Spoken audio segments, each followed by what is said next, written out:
What is up, guys? Today, I'm excited as hell because they finally dropped a full trailer for the Resident Evil movie. I have not watched it yet. I got it here set up, ready to go.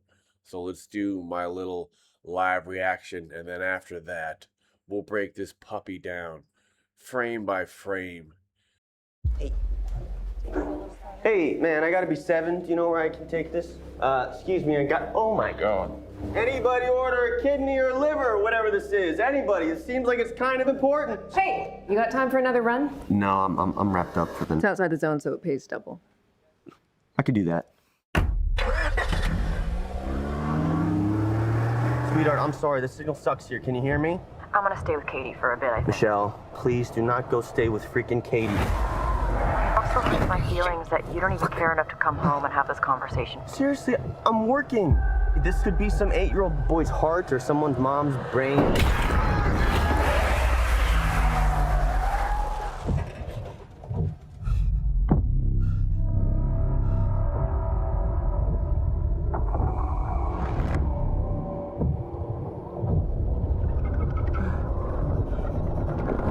Hello?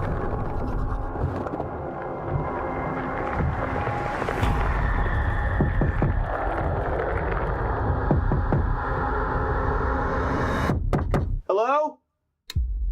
There's an emergency here. I was wondering if I could use your phone. Hi, you've reached Michelle. Leave a message. Hey, baby, I'm really sorry that we got disconnected earlier. Some things have happened, and I can't get a hold of police. Bullets. Could you just call me back on this number, please? I love you.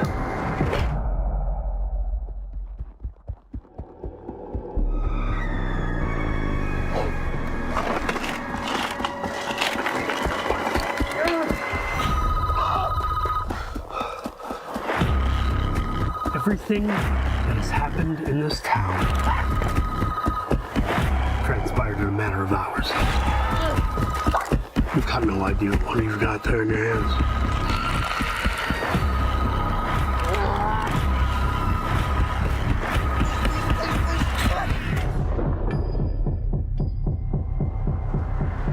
Yeah, where was it going again? Raccoon City General. Hey, no sweat. Well, that trailer was awesome. They're definitely going for the human just horror element and not going over the top crazy with it, just going for dark and disturbing type stuff, which is what Resident Evil always was, to me at least.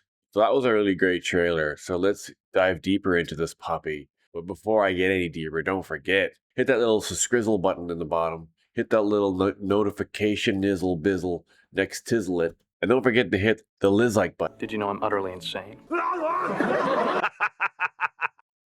Let's prepare ourselves for the breakdown of the latest full Resident Evil trailer.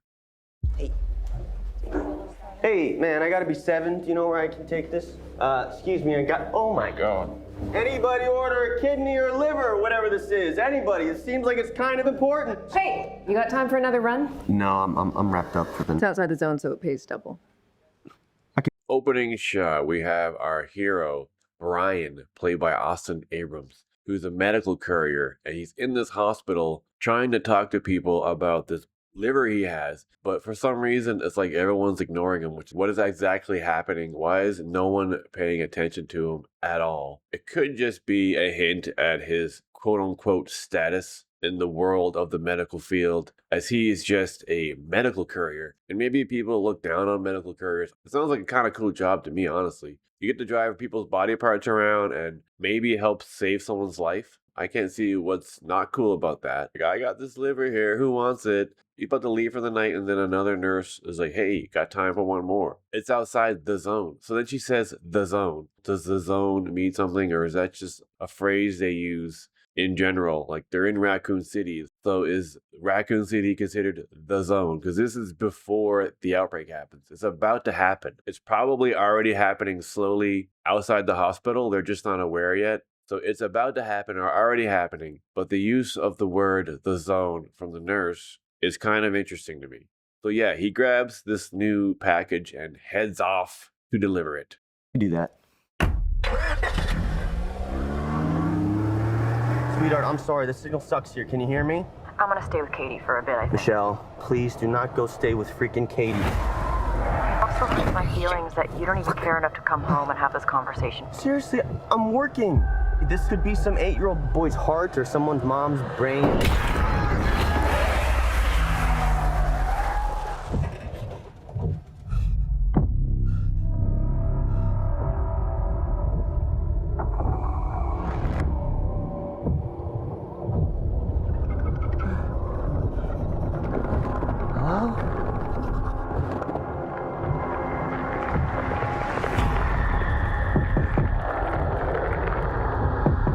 Argument with his girlfriend on the phone, and she sounds like she's 20 years older than him. I don't know. Her name's Michelle, and she's saying, I'm gonna go stay with Katie. Bryan responds to that. It's obviously an argument they've had before. They're not getting along for whatever reason. Maybe he works too much. Like, hey, I gotta make money. And then he makes a pretty good point about, hey, I could have an 8-year-old baby's heart. You can't argue with that. As he's driving along the snowy road, a creepy zombie lady comes out of nowhere and he smashes into them. And that's where they cut to the directed by Zach Cregger, director of Weapons and Barbarian, which they did before. Is the next thing he's gonna direct going to be the sequel to this? I don't know. But our hero, Bryan, Mr. Austin Abrams, slams into whoever this person is. Looks like a zombie of sorts, of course. And they fly into the woods, and this whole entire snow scenario reminds me of Resident Evil 8. I didn't really play a whole lot of it, but the opening of RE8, you're walking through the snow at the nighttime, so it's very visually similar to Resident Evil 8, which is a game I never actually really played. I haven't really played any of the 7, 8, and 9 versions. People are saying 9 is really, really good, and it has first and third person, and I'm just not a fan of the first person Resident Evil. I love the earlier games. The first 4 Resident Evil, especially 1, 2, and 4, are spectacular, and the remakes are spectacular, but I don't like first person Resident Evil. To me, that's just not Resident Evil. That's a whole other kettle of wax that I don't need to get into right now. Let's continue. Hello? There's an emergency here. I was wondering if I could use your phone. Hi, you've reached Michelle. Leave a message. Hey, baby, I'm really sorry that we got disconnected earlier. Some things have happened, and I can't get a hold of police. Bullets. Could you just call me back on this number, please? I love you.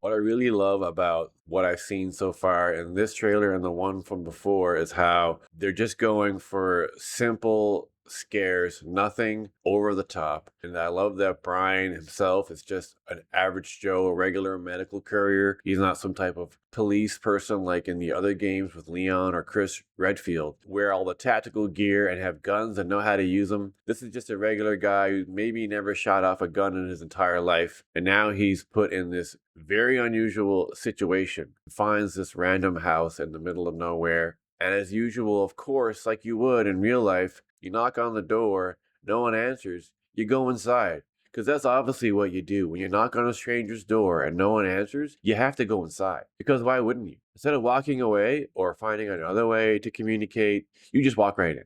And we see that similar shot we saw before of the when you walk in, and it's definitely a reminder of RE7. So they seem to be taking a lot of notes from the newer games, parts of the older games, which is of course how you're supposed to do it now when you have a series with so many different games. Like there's literally like 20 RE games. But I love how they're taking bits and pieces from each, even the medical pack that Bryan is still carrying around with him, which is interesting because he has this car accident and he thought to take it with him. In a situation like that, you could just be like, well, fuck it, I don't need this heart right now. But in the same way, he's still kind of thinking, that could be an indication of his character. Even though he's involved in this crazy situation, he probably just thinks he hit someone in the car. He doesn't know this person is a zombie or what's going on. But he still had the wherewithal to keep that medical bag with the heart or lungs or whatever it is on him. So I think that's the interesting thing to point out. But now that he's in the house, Bryan walks in the frame and picks up the phone to call his girlfriend. He can't get through, of course. But what I also really love to see is how much it is Resident Evil in terms of finding things around your environment that you can use. Bryan sees a giant double barrel shotgun hanging on the mantle, so he just takes it. And then, just like in the game or any game itself, really, like again with the games, you do play people who know how to use weapons, and you start off the game and you already have weapons. But I like this where it's a person who probably has never shot off a gun in their life, or maybe they did but only at a gun range. He finds a rifle and then he has to look around for shotgun bullets, which is also very much like the game where you find ammo lying around all the time. You have a very obvious Then they have a very obvious nod to the game himself where he walks into that room and we see a typewriter just sitting there. Pretty obvious. At the same time, it's almost like, does that have anything to do with the movie at all? Probably not. Seriously doubt Bryan's going to sit down and start writing out any notes and letters. It was a cool shot, but at the same time, for anyone who doesn't know the games at all, the meaning is going to be totally lost. But the typewriter looks a lot like the typewriters you see in the games. So I like that little nod to the games itself. But he's looking through the drawers. He sees all this crap and junk in the drawer, but finds a big old box of shotgun shells. And I hope he isn't some moron who just takes like 2 shells and leaves. He has an entire box there, but then he sees that woman, I guess it's that zombie he hit earlier, who he didn't realize is a zombie yet. But we have zombies here that run, so they're not just going to walk towards you slowly like an RE4 or something. They're going to come right at you.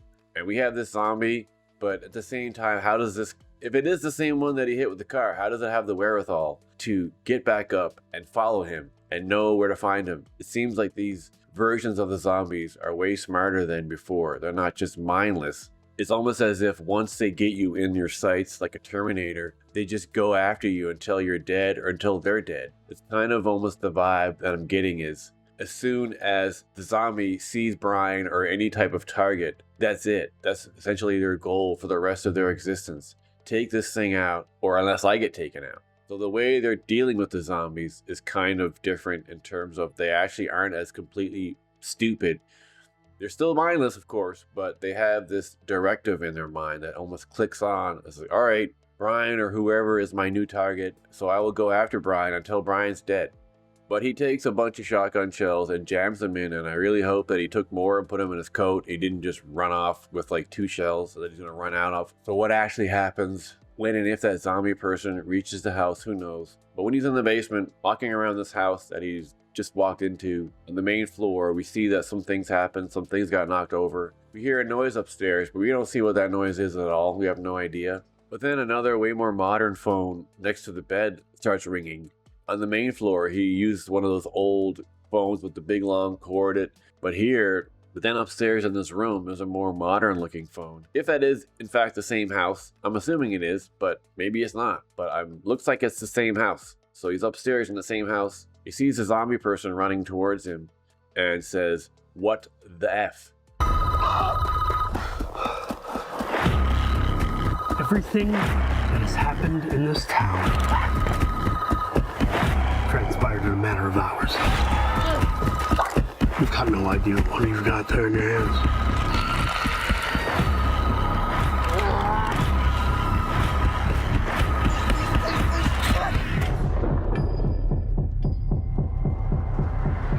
Yeah, where was it going again?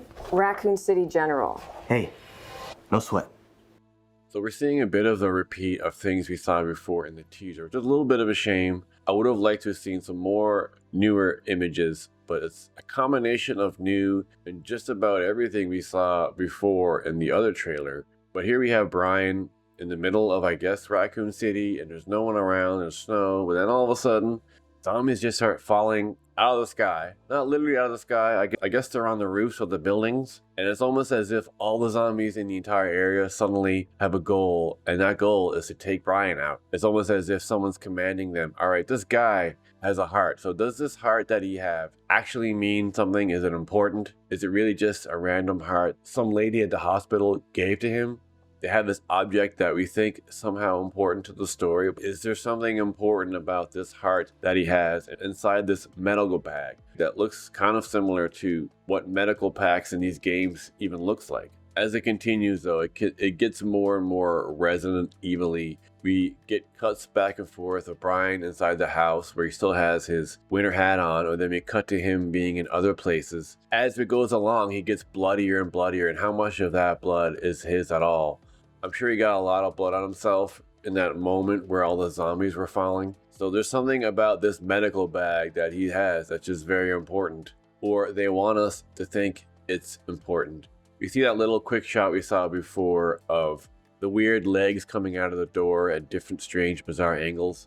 So is that some creature is that going to be some weird bizarre mutated creature that has all these different arms and legs? Or is it 3 or 4 different creatures at once coming out? Paul Walter Hauser, but he's looking back and I guess he's talking to Bryan about something. But Paul Walter Hauser, they haven't revealed who he's actually playing yet. So he's literally there just for like a split second. Over on IMDb, the runtime is exactly an hour and a half. And I like that too. I don't like long movies anymore. And I specifically horror. I've always had this feeling that horror movies shouldn't be 2 hours long. An hour and a half, an hour and 45 minutes. Perfect horror length. So they're going for an hour and a half, which I love. I don't like long horror movies. I feel like the longer it goes, the less horror it can get, or it can get a little dragged out. So keeping it short and tight to an hour and a half is I like that they're going for that as well. It's kind of a new wave of, and even in the poster itself for the movie, you can see that there's all these zombies on the roof looking down at him, and then there's this building that he needs to get to, showing that there's a building in the distance that could be where he has to go, could be his goal. Is it a hospital? Is he going there to save someone who's like important to the world somehow? So many questions. So what exactly Paul Walter Hauser is playing, we don't know. We also have Zach Cregger in this, but we haven't seen him at all. Callie Reyes, we haven't seen her, or Jono Wilson, according to IMDb. There are the 4 other cast members. And I'm sure there's more, but we haven't seen them yet. Why is Bryan suddenly so determined to deliver this body part, this heart or lung or whatever it is? Was there something along the way that he learns where he says, well, shit, if I don't deliver this, it's the end of the world? I mean, he could just try to get out of this situation, but it seems like he's just getting deeper into it. But is he just getting deeper into it accidentally because he is just trying to get away? Yet he just keeps getting deeper and deeper into this mess. And then we see him coming out of another vehicle as he crashed his own car, but then we see him coming out of a truck and both doors are open. It's possible that he wasn't even driving that truck. He just saw it sitting there with the doors open. Then we can see that he has a different weapon now. He has some type of automatic weapon. Earlier he had that big rifle, that big shotgun. And we keep cutting back and forth to him back at the house, trying to get the gun loaded and shooting at someone or something. Someone's obviously coming at him. Is it that zombie lady that got into the house, got upstairs, had the wherewithal to follow him all the way there? Or is it a completely different person or thing? Is it a person or is it a monster? But that's where the trailer comes to an end as he's about to shoot somebody. But we see him climbing along a ledge somewhere where he's trying to get away, which is very video game Resident Evil-like, of climbing along some edge that you could fall off and die. He's in some destroyed building where he's trying to get away, and he's continually just going on this quest. But then we see that weird baby type arm coming up, and it looks a little weird, like it looks kind of fake. Plus, why is the arm so long? But is it an actual arm attached to a baby or whatever normally, or is it like just an arm but it's coming out of someone's head, or it's like a third arm after the other two? There's something very off and weird about that arm. Of course, the fact that it's so long and the fact that it looks like it's a baby's arm, and Bryan is just staring at it covered in blood, being like, WTF? Everything that has happened in this town transpired in a matter of hours. We hear Paul Walter Hauser saying, when I took a moment, he says, everything that's happened in this town transpired in the last couple of hours. But when you look at him, is he a reporter of some sort? Maybe he's a reporter, maybe he's some sort of detective. I don't think he's a character that you could trust. He could be on your side, he could not. It could be just in it for him. He's like that exposition character that's there to explain to the character and to the audience what's happening. You have no idea what you got there in your hands. Does that mean he knows what he has? Like, why would he know that? But does he know what he has? Or is he just saying, hey, you got something there, it's important, but we don't know what it is. Is it an actual human body part? Maybe it's some sort of cure. Object that was supposed to keep this outbreak from happening. Bryan had the accident, and he couldn't get to where he has to get fast enough. And then as the trailer ends, it's just a bunch of more quick shots. This is supposed to take place, considering this takes place in 1998, at the exact same time that the actual outbreak happened. Bryan doesn't have the convenience of a cell phone. So that's going to make things interesting, as nowadays in modern movies, sometimes it's just easy to have someone take out a cell phone, use that as their way to help themselves or some way. But then, the movie, the writer would have to find a way for them to not use a cell phone, like, oh, it got cracked or the service is really bad. But here, it's in the 90s, and if anyone had a cell phone back then, it'd be huge. So I really like that they're keeping it. I like that they're keeping it in the 90s and keeping it around the time where the actual outbreak in Resident Evil 2 happened. Because the first Resident Evil came out in 1996. And they never really went into what happened. And everything was contained within that house mainly. But here, just like in 2, you're in a city and the outbreak is happening and nobody knows why. It seems like the character that Paul Walter Hauser plays knows something, but does he actually explain out loud? I wouldn't be surprised if his character actually doesn't even last that long. He tells Bryan all these things and then the guy dies. But who is he? Is he a cop? Is he a reporter? But along the way, Bryan will learn exactly what he has with him in this medical bag and why it's so important. But just as he's about to shoot whoever's coming at him in the house through that door, we see the nice big red Resident Evil. And then the quick little post-title clip of him asking where it's going. And then it ends on him smiling. And there's a little bit of a weird goofiness, kookiness to the guy. Like being super friendly, super confident. He's like, yeah, I can do this, no problem. But is it all just an act? He just seems like your average nice guy, hapless, of course. Even in the actual log line, they say the word hapless themselves. A hapless courier tasked with delivering a package to a remote hospital. He soon finds himself caught in the middle of an outbreak and must fight through hordes of mutated creatures to survive. So that's the actual logline. But what is it about this that pushes him to continually go through this insanity when he could just find a way out of this and just go home or go find his girlfriend? Does he learn along the way that it's so important he can't not continue on? It's for the good of humanity. If he doesn't do it, the entire world will die or something, or at least that area that he's in right now. As we all know from playing the games, the outbreak just doesn't go away. It continues. That was a great trailer. I really love that Resident Evil, they're doing it right. I don't think the Milla Jovovich movies were right at all. I never even watched all of them because they look absolutely terrible. And Milla Jovovich is one of the absolute worst actors who's ever lived. Lilu Dallas Multipass. But this, to me, is what Resident Evil was always about. Pure horror and not relying on big, huge spectacle. We just got a person, put in a regular person, put in a very irregular situation. I love that they went for a hapless, average Joe guy and not some military SWAT guy like Leon or Chris Redfield. Just some guy probably doesn't even know how to shoot a gun, or if he did, he shot it once at like a gun range. So we're only about 2 months away from the actual film coming out. So we're only a couple months away from this actually coming out. I'm excited to see it. I'm going to see it in theaters. At the same time, I don't picture this movie being a massive success. I hope it is. I would love it. Truly, I don't actually think this is going to go out there and have like an incredible opening weekend. Or maybe it'll be like an Obsession type thing where it gets more and more popular and every weekend it makes more money than it did in the last, which that would be really cool. But I really liked what I'm seeing here. I think this is the right way to go with Resident Evil. And it always kind of should have been like this. The way they handle it, even back in the first Resident Evil movie ever, was automatically the wrong way to go with it. But this is 100% the right direction to go with the Resident Evil reboot, if that's what we're calling this. I'm assuming that they're going to make another one if this one does well enough. Well, we will not find out until September 18th how the movie will end and if it will set up a sequel. I can't imagine they would just want to do a one and done. I mean, every studio wants to have their own franchise that they can continue to make movies with. And maybe this is it, maybe it's not. I would love to hear y'all reactions. Drop some comments below. Let me know if I missed anything. I am not actually the hugest Resident Evil lore, as like I said earlier, I haven't really played any of the newer games past 5 really. 6 was terrible. 7 and 8 were in the first person view, which I just don't like. And then 9 is a combination of first and third. But I still haven't played 9. But let me know in the comments if I missed anything or anything about the trailer that you liked. Are you excited for this trailer? Are you excited for the movie? I think it's going to be really cool. Well, I hope you learned something today. And if not, that's okay. Don't forget.